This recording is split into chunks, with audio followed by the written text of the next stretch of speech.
इंसानों की दुनिया से परे भी एक दुनिया होती है, वो जहां पर आत्माएं बसती है। क्योंकि वो कहते हैं ना, आत्माएं कभी मरती नहीं, बस एक शरीर से दूसरे शरीर में दर बदर भटकती रहती है, तब तक जब तक वह अपनी इच्छाओं को पूरा ना कर ले, या फिर तब तक जब तक उसका कोई काम अधूरा रह जाता है। हाँ, बस फर्क इतना है कि कुछ आत्माएं बहुत शांत होती है, किसी को तकलीफ नहीं देती, लेकिन कुछ अधूरी ख्वाहिशें लिए हुए अकाल मौत का शिकार बने लोगों की रूह दर बदर भटकती है, यहाँ वहां, तब तक जब तक कि उन्हें वो नहीं मिल जाता जिसकी उन्हें तलाश होती है। लेकिन इन बातों पर और इन घटनाओं पर हर कोई भरोसा भी नहीं करता, और तब तक तो बिल्कुल भी नहीं जब तक वह खुद अपनी आंखों से ऐसा कुछ देख नहीं लेता। राजस्थान के जोधपुर जिले का कपासनी गांव, उस रात बड़ी जोर का तूफान आया था गांव में। जोधपुर जैसे रेगिस्तानी इलाकों में गर्मियों के मौसम में धूल भरे तूफान आना एक आम बात है। वहां के लोग इसे काली आंधी कहकर पुकारते हैं। गांव के लोगों का मानना था, अक्सर ऐसी धूल भरी काली आंधियों में कुछ बुरी आत्माएं अपनी शक्तियों को बढ़ाने और दूसरे शरीर में घुसकर अपना असर दिखाने के लिए इंसानों को अपना जरिया बनाती है। इसलिए इन तूफानों की आहट पाते ही लोग अपने घरों में घुस जाते थे। बच्चे तो क्या, बड़े लोग भी उस वक्त अपने घर से बाहर निकलने में कतराते थे। कपासनी के सरकारी अस्पताल में काम करने वाले डॉक्टर अमित कुछ ही महीने पहले जयपुर से ट्रांसफर होकर इस अस्पताल में आए थे और अस्पताल के सरकारी क्वार्टर में अपनी पत्नी रुचि के साथ रह रहे थे। उस रात ऐसी ही एक धूल भरी आंधी गांव में आई थी। अस्पताल से आने के बाद डॉक्टर अमित ने अपनी पत्नी रुचि से कहा, रुचि चलो ना, छत पे चलते हैं। देखो, आंधी भी पूरी तरह थम चुकी है और बाहर कितनी ठंडी हवा चल रही है। वैसे भी यार, यहाँ गर्मी बहुत है, मुझे नींद नहीं आ रही है। रात के सन्नाटे को चीरती दीवार पर लगी घड़ी की आवाज साफ बता रही थी कि 12 बजने में अभी सिर्फ 10 मिनट बाकी थे। रुचि ने दीवार पर लटकी घड़ी की तरफ एक नजर डालते हुए अमित से कहा, लेकिन इस वक्त टाइम तो देखो अमित, रात के 12 बजने वाले हैं। डॉक्टर अमित ने मुस्कुराते हुए जवाब दिया, तो क्या हुआ, डर लग रहा है तुम्हें? अरे भाई, मेरे रहते हुए डरने की क्या बात है। उस रात के सन्नाटे में घड़ी के पेंडुलम की आवाज भी अपने आप में धड़कन बढ़ाने वाली थी। चारों तरफ सन्नाटा पसरा था और 12 बजे का वह वक्त सारी चीजें रुचि को डॉक्टर अमित की बात मानने से रोक रही थी। रुचि ने डरते हुए कहा, लेकिन अमित, मैंने सुना है गांव के लोग कह रहे थे ऐसी काली आंधी के बाद घर के बाहर नहीं निकलना चाहिए। रुचि की बात सुनकर डॉक्टर अमित जोर जोर से हंसने लगे। क्या कहा तुमने? अरे तुम सब ये बातें कब से मानने लगी? यार, ये आंधी तूफान ना सब कुछ नेचुरल चीजें होती हैं यार, इसमें डरने वाली क्या बात है। चलो तुम तो मेरे साथ। इतना कहकर डॉक्टर अमित ने अपनी पत्नी का हाथ पकड़ लिया और उन्हें सीढ़ियों की तरफ ले जाने लगे। रुचि ने एक बार फिर अमित को रोकने की कोशिश की। रहने दीजिए ना, गांव की लाइट भी गई हुई है, चारों तरफ अंधेरा है। लेकिन डॉक्टर अमित ने अपनी पत्नी की एक बात नहीं सुनी और उनका हाथ पकड़कर उन्हें सीढ़ियों के रास्ते छत पर ले गए। आंधी पूरी तरह थम गई थी, इसलिए हवा में एक अजीब सा सुकून था।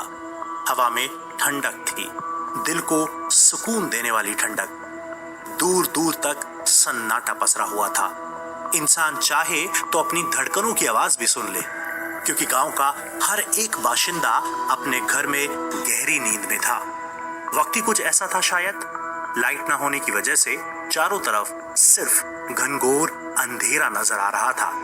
रुचि के दिल में एक डर की लहर सी दौड़ गई। अमित देखो ना, सब कुछ कितना अजीब सा है, चलिए ना चलते हैं नीचे। लेकिन डॉक्टर अमित ने रुचि को नीचे जाने से साफ मना कर दिया और कहा कि उन्हें डरने की कोई जरूरत नहीं है। इतना कहकर अमित ने अपनी पत्नी का हाथ पकड़ा और छत पर घूमने लगे।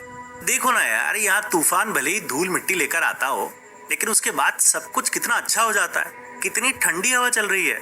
रुचि अब भी अपने पति अमित से लगातार नीचे जाने की बात कर रही थी, लेकिन डॉक्टर अमित ने अपनी पत्नी की कोई बात नहीं सुनी।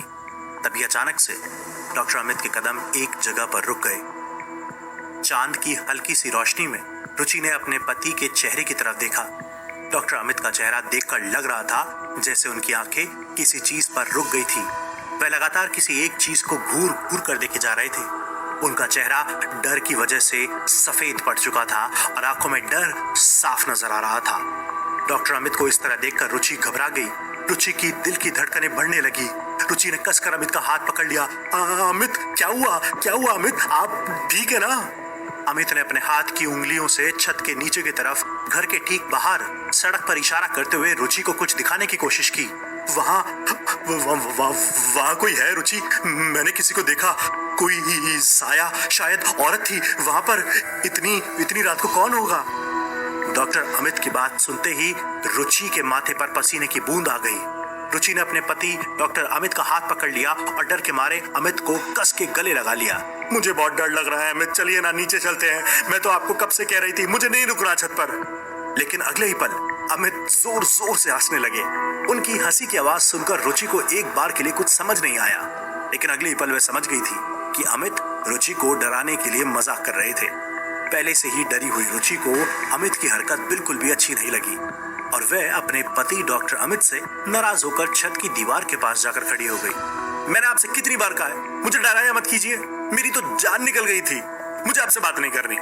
डॉक्टर अमित ने आगे बढ़कर रुचि की कमर में हाथ डालते हुए उसे कसकर अपने सीने से लगा लिया और माफी मांगते हुए कहा, अरे आई एम सॉरी मेरी जान, मैं तो बस देख रहा था कि मेरी पत्नी कितनी बहादुर है। अच्छा ठीक है ना, I am sorry. Doctor Amit की बात सुनकर रुचि नाराज होकर घर की छत की दीवार के सहारे खड़ी हो गई और यहाँ वहां झांकने लगी। तभी रुचि की नजर पास वाले घर की छत पर पड़ी। डॉक्टर अमित और रुचि जिस घर में रह रहे थे वह 2 मंजिल का घर था और इस वक्त वो अपने घर की सबसे ऊपर वाली छत पर थे। पास वाला घर 1 मंजिला था और उसकी छत उनके घर से काफी नीचे थी। रुचि आंखें फाड़ फाड़ कर उस बाजू वाली छत की तरफ देख रही थी। वहां उसे कुछ अजीब सा नजर आ रहा था, लेकिन वह क्या था रुचि ठीक से देख नहीं पा रही थी। डॉक्टर अमित अपनी मस्ती में मस्त छत पर घूम रहे थे। वे जानते थे कि थोड़ी देर में ही सही उनकी पत्नी अपनी सारी नाराजगी भूलकर उनके पास आ जाएगी, लेकिन रुचि की नजरें लगातार उस छत पर टिकी हुई थी और दिल में एक ही सवाल था, आखिर कौन है वहां पर और वो भी इतनी रात को? अंधेरा होने की वजह से रुचि को कुछ ठीक से नजर नहीं आ रहा था। रुचि ने अमित को आवाज देकर अपने करीब बुलाया, अमित, अमित, यहाँ जरा देखो तो, वहां नीचे वाली छत पर कुछ है, शायद कोई छोटा बच्चा अपना सिर घुटनों में छुपाकर बैठा हुआ है। डॉक्टर अमित को लगा कि शायद रुचि उससे बदला लेने के लिए उसे डराने की कोशिश कर रही है और इसीलिए उन्होंने हंसते हुए जवाब दिया, मैंने कहा ना आई एम सॉरी यार, अब मैं तुम्हें नहीं डराऊंगा।